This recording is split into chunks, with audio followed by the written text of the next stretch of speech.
নীরব সন্ধ্যা হঠাৎই ভেঙে গেল গুলির শব্দে। আতঙ্কে কেঁপে উঠল গোটা এলাকা। বিশালগড়ের নেতাজিনগর এলাকায় প্রাক্তন পৃষ্ঠা প্রমুখ ও বিজেপি জেলা সদস্য অনুপ কুমার সাহার বাড়িতে দফায় দফায় গুলি চালানোর অভিযোগ উঠেছে। ঘটনাকে কেন্দ্র করে এলাকা জুড়ে তীব্র আতঙ্ক ও চাঞ্চল্যের সৃষ্টি হয়েছে। অভিযোগ অনুযায়ী পেপার ব্লকের একটি ফ্যাক্টরি খোলাকে কেন্দ্র করে 50 লক্ষ টাকার কমিশন দাবি করা হয়। সেই দাবি পূরণ না করায় বিশালগড়ের এক বিধায়কের ঘনিষ্ঠ বলে পরিচিত রণবীর দেবনাথ ও তার সঙ্গীরাই হামলা চালায় বলে অভিযোগ। শুক্রবার বিকেলে অভিযুক্তদের পক্ষ থেকে অনুপ সাহার বাড়িতে লোক পাঠিয়ে স্ত্রীর সঙ্গে ভিডিও কলের মাধ্যমে 50 লক্ষ টাকা দাবি করা হয়। সেই সময় হুমকি দেওয়া হয়, নির্দিষ্ট সময়ের মধ্যে টাকা না দিলে গুরুতর পরিণতি ভোগ করতে হবে। পরিবার সূত্রে জানা গেছে, এরপরে অভিযুক্তদের সঙ্গে কথোপকথনের কিছুক্ষণ পর বাড়ির সামনে গুলি চালানো হয়। অভিযোগ, প্রথমে 2 রাউন্ড এবং পরে শনিবার ভোর রাতে ফের এসে আরও 2 রাউন্ড গুলি চালানো হয়। এই ঘটনা এলাকাবাসীর মধ্যে আতঙ্ক ছড়িয়ে পড়ে। ঘটনার পর স্বাভাবিকভাবে প্রশ্ন উঠতে শুরু করেছে, অভিযুক্তদের বিরুদ্ধে এত গুরুতর অভিযোগ থাকা সত্ত্বেও কেন এখনো পর্যন্ত কঠোর পদক্ষেপ নেওয়া হয়নি। পুলিশ প্রশাসনের ভূমিকা নিয়েও বিভিন্ন মহলে প্রশ্ন দেখা দিয়েছে। তবে পুলিশ সূত্রে জানা গেছে, ঘটনার তদন্ত শুরু হয়েছে এবং অভিযোগের ভিত্তিতে প্রয়োজনীয় আইনি ব্যবস্থা গ্রহণ করা হবে। পুরো ঘটনাকে কেন্দ্র করে এলাকায় চাপা উত্তেজনা বিরাজ করছে। ব্যুরো রিপোর্ট, নিউজ তৎকাল 24। खराब क्यों हो रहा है विशालगढ़ में? लॉ एंड ऑर्डर ख़राब इसलिए हो रहा है क्योंकि कुछ ऐसे लोग हैं, एक दो लोग जो इंसिडेंट कर देते हैं। अदरवाइज़ लॉ एंड ऑर्डर ठीक है। कुछ एक दो इंसिडेंट हो जाते हैं जो कुछ ड्रग एडिक्ट लोग हैं या कुछ तरह के साइको लोग हैं और पुलिस उनको पकड़ने के लिए कंटिन्यूसली ट्राई कर रही है।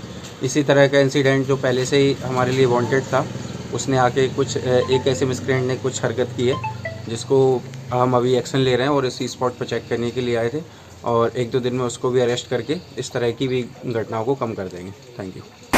অ্যাকচুয়ালি আমি তো প্রটেক্টরি করি, নিজের কাজের লেগা চলি। আর আমার ফ্যামিলির একটা ফ্যাক্টরি আছে, এটা দেখভাল আমি করি।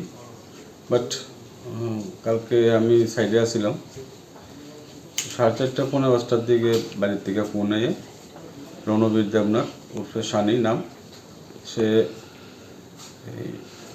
তার আরও 3-4 লোক আইসে নিয়ে কইতেছে আর কথা কো।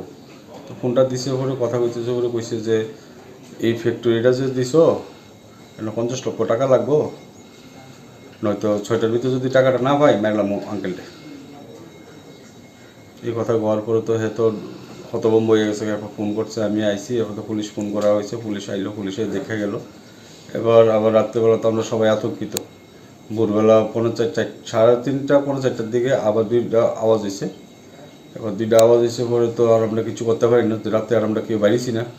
তো সকালবেলা বাইরে এসে যখন দেখতেছি তখন দেখছি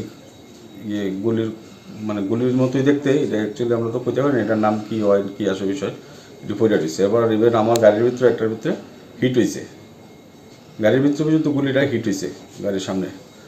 তো এখন তো এমন একটা পরিস্থিতির ভিতরে পড়লাম যে প্রশাসন আছে তারা সবসময় আইতেছে যাইতেছে, কিন্তু এইভাবে আমরা কি সাধারণ মানুষের কি কোনো ব্যবসা কইরা সৎ পথে উপার্জন করার মতো কোনো রাস্তা নাই আমাদের? আর শুধু প্রশাসনের কাছে এতটুকু দাবি, আর আমাদের ত্রিপুরার যে সিএমের কাছে আমার বিনীতভাবে অনুরোধ, আমি কোনো পার্টি নিয়ে কোনো কথাই কইতে রাজি না,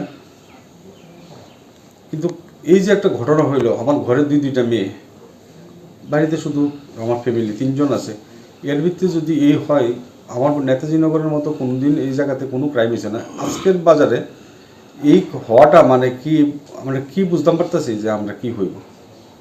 আমরা এখন আমি আনসিকিউর ফিল করতেছি কি এখন কি বাড়িঘর বেচা এখান থেকে কি জামুগা না থাকুম, এটিও এখন বুঝতাম পারতেছি না। সমর্থিত ইভেন আমি 2016-র পৃষ্ঠা প্রমুখ, ইভেন আমি 2018-র পরে আমি ডিস্ট্রিক্ট মেম্বার হই। হ্যাঁ, দরজা খুলছি পরে ভিডিও কলে আমি রণবীরের চেহারা দেখতে পাইছি।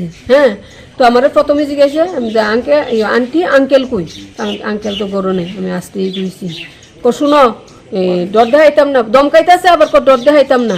এই আঙ্কেলরে কইবা আজকে সন্ধ্যা 6টার মধ্যে আমার 50 লক্ষ টাকা দিত, নাইলে কিন্তু আঙ্কেলরে শেষ করে মেরালাম। মানে হাত দিয়ে দেখাইতেছে আর করতেছে। তারপরে পাঠাইছে ছেলেটি, তার পকেট থেকে বন্দুক বাইর করতেছে। এরপরে আমি তাড়াতাড়ি ভয়ে দরজাটা বন্ধ করে লাইছি। এরপরে ফায়ার করছে তারা। তো আমার আর মানে সাহস হয়েছে না, আমি দরজা খুলে সেটা যে দেখি যে ফায়ারটা কোন সাইডে হয়েছে।